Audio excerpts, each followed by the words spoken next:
governmental subdivisions in Wasatch County to address the needs of our school children. I want to introduce our board members that are here. We have President Blake Baird, Board Member Tom Hanson, Board Member Mark Davis, and we may have some others joining later. So you guys feel free to jump in at any time. But we've got just about a little 10-minute presentation, and then we wanted to just open this up to question and answer. Hopefully have a dialogue between the council and between our board members and myself and staff as to some ideas of moving forward. We want to couch this as a listening tour. This is not us coming to make any proclamations or to make any announcements or anything like that. We had identified what we feel is a very serious need, a fast-growing problem as far as having seats for children in the school district. And obviously we were disappointed that our bond election failed. The fact that our bond election failed certainly didn't make the problem go away. And the problem is an urgent problem that we have to address, and that we have to get some things figured out. And we understand that moving forward, it would be best for everyone in the county, best for our school kids and our parents, if government agencies work together to solve this problem. We had initially proposed an elementary school in Midway to be replaced, and also a new high school. And as we look at what we do currently, as our bond did not pass, we can always move some boundaries for an elementary school. We can push some students from one boundary to another, and we can kick that one down the road for a while. The high school, as we see it, is a more acute problem. So we want to just go through a few slides, and we'll try and be quick about this. During the bond election, it was I think there were some questions, at least from a few areas of the county, as to, well, what is the status of education in Wasatch County? How are our kids doing? We don't want to spend a lot of time on this, but we do want to let you know that the state of education in Wasatch County is very good. In fact, it's excellent, and it's an education system that is held up as a model for many different aspects of our education program. We are only going to just share a couple of items today. Recently, a book published by Michael Fullen. Michael Fullen is a North American expert on education reform. He's a professor in Canada. If you go to any major education conference in the United States, from Florida to California to everywhere in between, there's a good chance he might be the keynote, or he might be involved. And he and another gentleman, Mark Edwards, recently recognized in their book Wasatch County School District as being the westward example of an education system that is meeting the needs of 21st century children. And we're proud of that. Educators aren't good at blowing their own horn. They're not really good at bragging about themselves. But this is a big deal, and it's something that there's a number of other things that have happened recently, and this is one that we wanted to share, that for us to be chosen out of all the many districts west of the Mississippi as an example of what's right with education. We're proud of that. Moving forward, we want to give you an update on some results. So Wasatch County School District, for a long time, for decades, has is kind of finished middle of the pack in the state. There's 40 school districts, 41 public school districts in the state of Utah. We've always been somewhere in the middle to above the middle. And we've worked very hard in recent years. We've set some very lofty goals, and we worked really hard to provide our children with the best opportunity possible for them to achieve at high levels. We're what's called a professional learning community district. We've adopted some practices, and we've set some very lofty goals, and our organization from top to bottom has worked hard to accomplish these goals.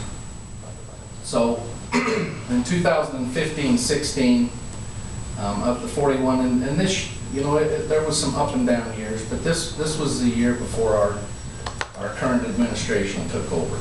And in the year 15-16, we think the only true way to compare achievement in the state is by comparing ourselves to the other 41 districts. And in math, in 15-16, we were 26th. The most recent data we have from 18-19 on our end-of-level tests, we finished 10th. English language, we were 21st. 18-19, we were up to 12th. And in science, science has always been a strength in Wasatch County. 17th, and we broke into the top 3. This was a big deal for us, to get into the top 3 in the state. Our goals are to be in the top 3 in all 3 of these categories. And this hasn't come without a lot of work and a lot of attention to each individual child in our district. And that's how we approach it. So, ACT score, I'm just going to give you just a brush by on that one. There's about 15 states that now test every student in their school district, and Utah is one of those. Of those 15 states, Utah is number 1 in ACT scores, and Wasatch County is 1 full point above the state average, which is very statistically significant on a nationally normed test on a scale of 1 to 36, excuse me. So we believe that we're headed in the right direction and that our kids get a fantastic education in Wasatch County, and we're proud of that. Excuse me. So moving forward, we hired a company, Davis Demographics, that does demography work all over the country, specifically for school districts. And they did a study for us, and they recently came and updated that study since the bond election failed. And so we're just going to show you 3 or 4 slides from what's a very lengthy, comprehensive presentation that they gave to our board in the work session last month. They're very specific, Davis Demographics. They know where every one of our 7,000 students live. So that's a map right there with a dot representing every one of our students in Wasatch County. And they've got that divided up in elementary areas so that you can, so that we have an idea of where the growth is and perhaps where the growth is coming. So as we move forward, and we'll just kind of cut to the chase here, you can see all the developments that they've identified throughout the county, active or planned. All of these numbers, everything you see, even the final numbers that go out 10 years, they're not based on anything but developments that are somehow on the record. They might not be approved, they might be in master planning and so on. This is a list of the developments currently in Wasatch County. You see how many there are. And so they're very specific because they're part of their PowerPoint. They're taking pictures, they're driving out to neighborhoods. This is all provided by Davis Demographics as part of their upgrade. They're boots on the ground as they work through this. They work with planning offices, and they do a very thorough job. So this is a little bit about their methodology. They talk about birth data, and then they talk about mobility factors. Mobility factor is a huge deal in Wasatch County. Mobility factor accounts for as much of our student growth as birth factor does. We all know, if anybody follows this, that in the state of Utah, the birth rates have dropped. They've leveled off and they've decreased, and that's true for Wasatch County as well. That's only one component of the student growth that we're experiencing as a school district. So student yield factors, mobility factors, birth data, it's very, very scientific. So the update, this is one graph that we can look at, shows that this was updated in 2020. That's the red line on the right. That shows the trend line, and that shows the prediction going forward. And we're going to get to some final numbers here. So this chart is a very telling chart. It's one that we pay a lot of attention to. And to simplify things, if you look at the lower part of this chart, we have it broken down by K5, 6, 8, 9, 12, and K12. And the current numbers, as you see, if you look at 9, 12, as I've said, our focus right now is high school, as it relates to urgent need for growth. So 2406, that's not a prediction, that's a real number, 912 for 2020. If you follow that chart on over to 2029, you see the number is 3454. So they are predicting 1,000 new high school students in the next decade. This is very similar to what happened in the last decade. Maybe not, well, I'll leave it at that. It's very similar. It's maybe not as aggressive as the last decade, but it's similar. So one thing that came up during our bond election is people looked at the kindergarten. If you look up on the top line, we've got 460 circled. Our kindergarten numbers tend to be in the 400s. This has been true for 10 to 12 years. We look back at that data. When we have a class, like if you look down at the freshman class, 9th grade in 2019, this fall when school started, 614 students. So people have looked at this chart and they've said, well, look, your bubble's moving through the system and your kindergarten's in the 400s. So, you know, you don't need to rush out and build schools because your numbers are going to drop drastically. That's not true. That's not factual at all, because we haven't built in the mobility factor. So this red line, and this is all provided by Davis Demographics, that gives us a history of the mobility factor of one grade, and what it will look like. And it looks this way historically, and it looks this way in the future, and that's how they make their predictions.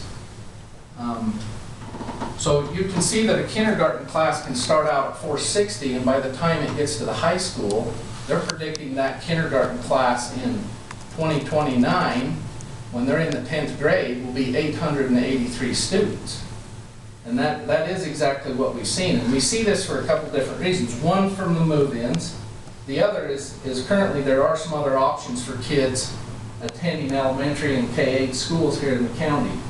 We have about 600 students in Wasatch County that are attending either Soldier Hollow or Wileman or a number of other K-8, K-5 online programs. Most of those kids, 90-something% of all those children, come back and enter Wasatch High School as freshmen. And that's why we get that big bump as freshmen. We also find, just in our anecdotal evidence, when we're talking with parents and they're moving into the valley and they're enrolling their freshmen, parents will actually plan their move around their freshmen starting high school. They don't want to move and disrupt their children's 4 years of high school, and so they plan their move around that freshman year. And that all leads to an influx of freshman students that looks much different than when they enroll with us in kindergarten. So, you know, we're trying to be responsive. We're trying really hard to listen to our public, and we want to know why the bond didn't pass, and we want to know what are the reasons. What more do we have to do to be more clear with our message? We take the blame of, obviously we didn't get our message out to enough people for this bond to pass. So one of the things that we heard during the bond election was, well, why is this group from Houston and Riverside, California up here predicting numbers when the Utah Policy Institute does the same thing? So we invited the two gentlemen who work for the Association of Governments that provide Pam Perlick, who is the designated state demographer that works at the Ken Gardner Policy Institute. We invited those two gentlemen to Wasatch County School District, and we went through in great detail the Davis demographic study. And we asked them, do you find fault with this? Do you think this is a good study? Should we bank on this study? And this is what they told us in a nutshell. They said, there's a couple of reasons why your study is better than what we're posting. For one, this one is much more detailed as it relates to student and to children versus their methodology as they come up with overall numbers. And their study was done in 2015. So they said, number one, your study is using 2020 data, and our study is from 2015, and it won't be upgraded for another 2 to 3 years.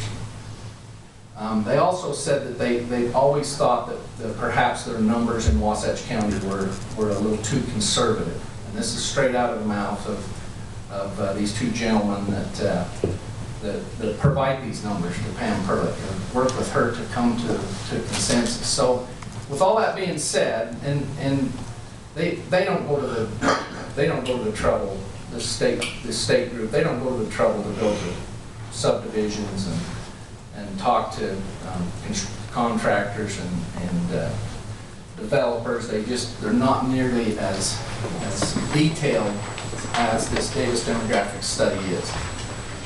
And with all that being said, if we look at the bottom of the chart here, you have Davis demographics, and then you have the Utah Policy Institute. And I think the big number for us is at the end, 2029, based on their 2015 numbers.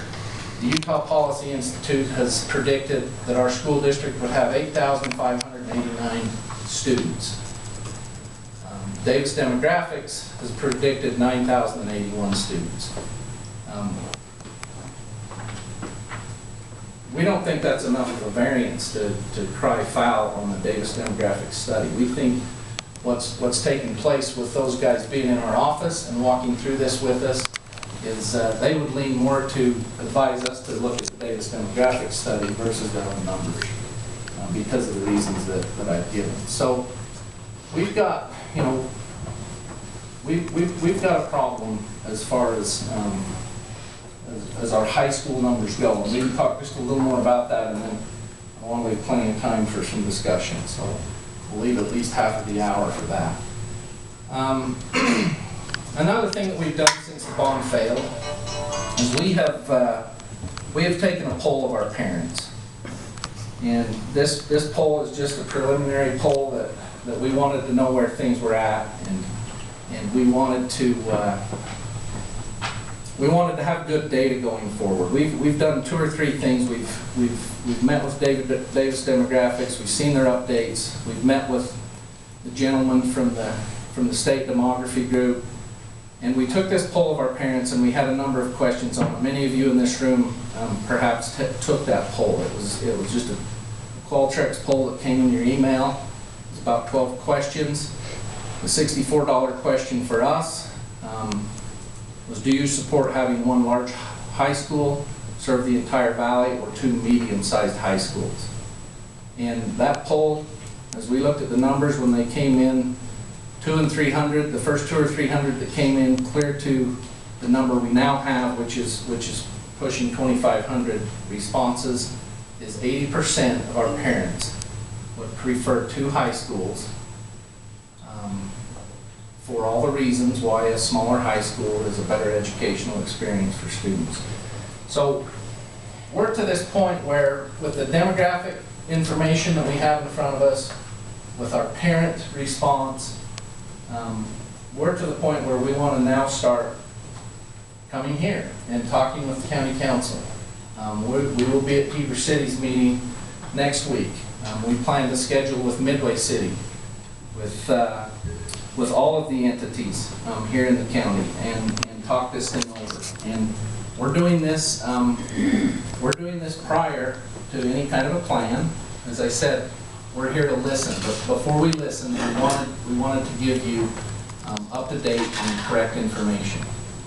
A couple more slides here. This is informational purposes. Corner Canyon High School was brought up several times during the last election. We failed to properly message what has gone on at Wasatch High School as it relates to building on to that school. In 2006, when that school was built, we certainly were out on the street saying that this school could be added on to, and it can be added on to. What we didn't know at the time is that the future board decisions would lead to a second intermediate school in Wasatch County, and a vacating the old junior high school that was built in 1974. Once that happened, our plan was to use the old junior high school to team up with Mountain Land Applied Technology Center, which is our branch of the Applied Technology Centers. They're public schools, publicly funded schools that are layered in between high school and higher ed, that provide many wonderful opportunities for adults and high school kids to attain skills, marketable skills. And it's about 60%. It's intended to be 60% for adults, 40% for students. In our case, we haven't offered, as a county, a whole lot of adult classes. We have some. But our intention was to turn that junior high school into an applied technology center. We have a few course offerings in there now, maybe a half a dozen from MTech. But that's all we can do at this point, because the school is full of high school students. It's full of, there's 30 teaching stations in there, 30 classrooms that we're using for high school students. That was not known in '06 when we talked about this ability to add on to the high school, that we were going to be able to use this building. So if you look at a comparison, because others compared us with the Corner Canyon scenario,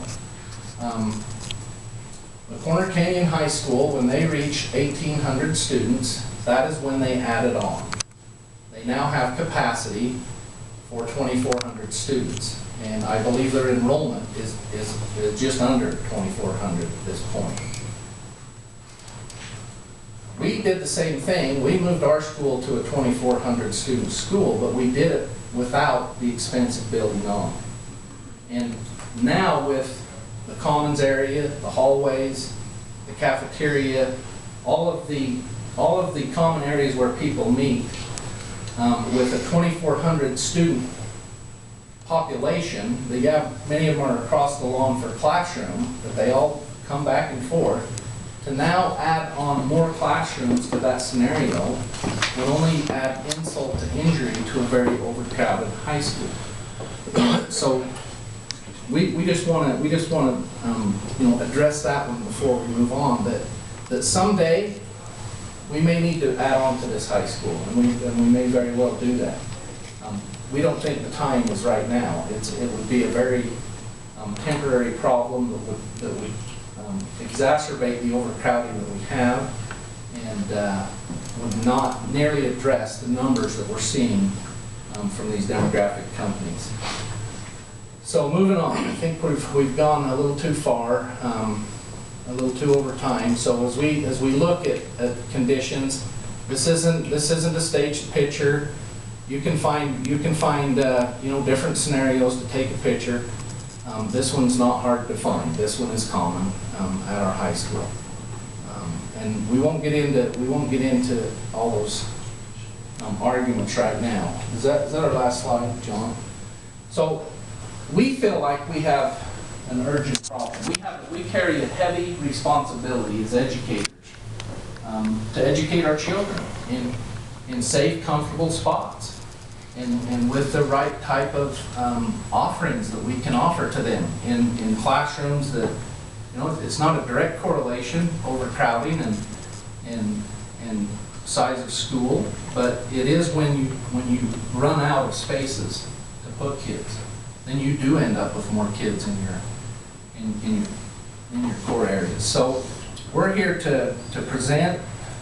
We want to now be quiet. Board members, is there anything that any of you would like to add at this point? We would entertain questions from the council as to any of the stuff that we've presented or ideas of moving forward. But we would appreciate help, and we would appreciate working closely with you to come up with future options for our kids. Superintendent, thank you for coming and giving the presentation. Thank you to all the board members from the school district for coming today. Also, I'd like to recognize there's a lot of people from the public that don't attend a lot of county council meetings. Please come more often, they're a lot of fun. Also, I'd like to recognize there's a few mayors here and staff from other cities.